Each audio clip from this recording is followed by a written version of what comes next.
Good morning. Welcome to Time in His Word. Where I live at, it's been foggy the last few days. Nighttime's been real bad. The daytime, the other morning, it never really cleared up for the day. It stayed foggy all day long.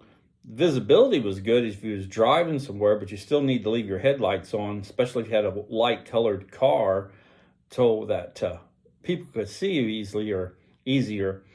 And the more I've been thinking about that, it kind of represents how we walk around daily. Be you a believer or a non-believer or whatever, it's like a day that has patchy fog.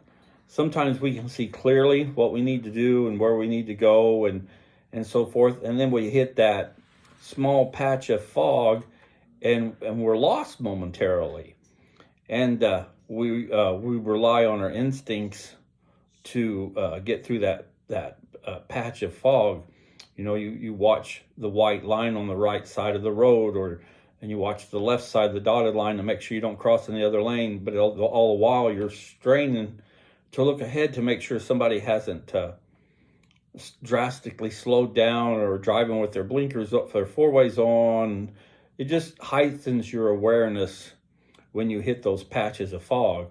I know it does for me in the semi when I'm driving. It's like that because people do very erratic deals like that when they're driving, when they'll hit a patch of fog. Instead of just kind of hold on for a minute and kind of gradually slow down, they hit the brakes, which causes a chain reaction. And we've all seen multiple car pileups because of patchy fog like that. But if you think about that in life, be you a non-believer or a believer, that pretty much is how we go through life. Is there's clear days where we understand where we're going and what we're doing, and we've got a goal, we can see the goal. But I think at times we hit more of that patchy fog that puts us in that haze, and we lose sight of what we're wanting to do or what we think that God's leading us to do, and we kind of momentarily we're lost. We're not for sure whether to keep going or stop and wait to see if it clears up. And for me, that's just normal. To me, I just think that we go through life like a day that has patchy fog, and we're doing the best we can when it's all clear. But when you get in that fog is when the true test begins. Just like I described a moment ago, when you're driving along and the roads are clear and you hit that patchy fog and you lose all bearing of what you were doing, which way you were going and the road and so forth.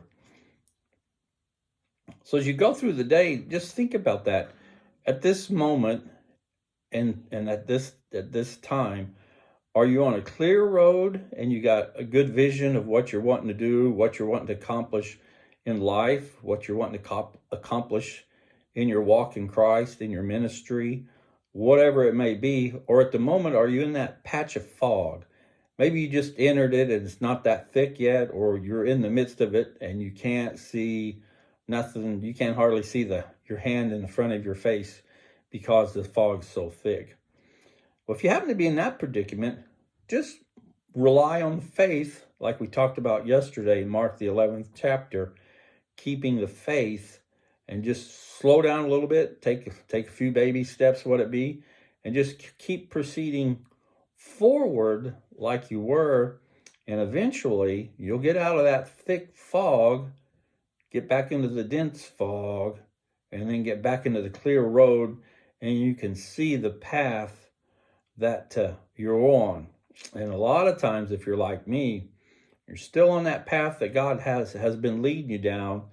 You just went through a little bit of a trial or a tribulation or something to test your faith. But like I said, just keep bearing forward. Don't turn left or right or stop and turn around thinking it'll be better if you go back. No, if you're in that fog, you're halfway through the problem, or you're halfway through what's holding you up. Just keep pressing forward. As Paul said, he's pressing forward to win the race that God's laid out before him.